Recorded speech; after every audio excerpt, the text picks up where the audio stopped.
अस्सलाम वालेकुम। अच्छा जी, एक जगह और आप लोगों को दिखानी थी। ये जो एरिया है ये जो है वो कहा जाता है हज़रत अबू अयूब अंसारी के घर की जगह है, जहाँ आप सल्लल्लाहु अलैहि वसल्लम जब मदीने में सबसे पहले आए तो मदीने में बहुत से लोगों ने उनका वेलकम किया और चाहा कि आप सल्लल्लाहु अलैहि वसल्लम उनके घर पर रुकें। लेकिन आप सल्लल्लाहु अलैहि वसल्लम ने फैसला किया कि जहाँ मेरी ऊँटनी रुकेगी तो वहाँ पर मैं जो है वो स्टे करूँगा। तो ऊँटनी चलती गई, एक जगह रुकी, रुकने के बाद फिर वो उठी और उठने के बाद जो है वो हज़रत अबू अयूब अंसारी के घर के सामने जो है वो ऊँटनी बैठ गई।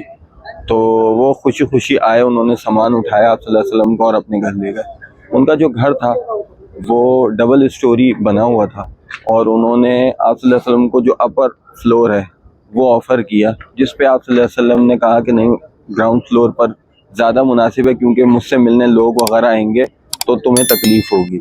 और फिर आप सल्लल्लाहु अलैहि वसल्लम जो है वो वहाँ पर रहे।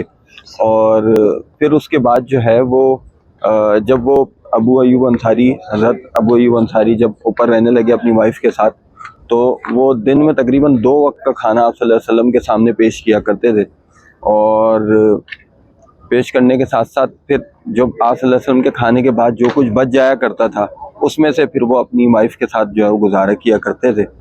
और ये सब बातें जो है मैं अहादीस की रोशनी में आपको बयान कर रहा हूँ, और इसमें ज़रूर कोई गलती की गुंजाइश होगी, लेकिन यह हदीस का मैं जस्ट आपको बता रहा हूँ। इसके साथ साथ एक रात वो अपनी बेगम के साथ छत के एक कोने पर बैठे रहे कि कहीं हमसे कोई गलती ना हो रही हो कि आप सल्लल्लाहु अलैहि वसल्लम जो है वो नीचे हैं और हम जो है वो ऊपर जो है ना वो बैठे हुए हैं, कहीं हम उनकी शान में गुस्ताखी ना कर दें। वो रात भर सोई नहीं, परेशान रहे और फिर इस परेशानी के आलम में उन्होंने जो है वो आप सल्लल्लाहु अलैहि वसल्लम से ज़िक्र किया। और फिर आप सल्लल्लाहु अलैहि वसल्लम जो है वो उन्होंने बेहद इसरार किया जब, तो आप सल्लल्लाहु अलैहि वसल्लम राज़ी हो गए और फिर आप सल्लल्लाहु अलैहि वसल्लम जो है वो ऊपर शिफ्ट हो गए। तो ये जो है वो मोहब्बत थी सहाबा कराम की आप सल्लल्लाहु अलैहि वसल्लम से। और ये वो एरिया है।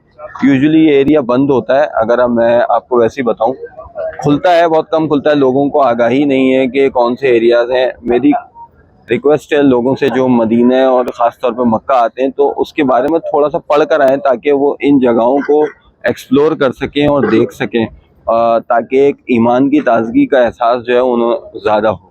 तो ये जब लोग जा रहे होते हैं रियाजुल जन्नह की ज़ियारत के लिए, तो वहाँ से जब आप आ रहे होते हैं तो ये वो रास्ता है और ये गेट है। चलें जी, मुझे इजाज़त है। इंशाल्लाह फिर आपको वीडियो अच्छी लगी हो तो शेयर कीजिएगा।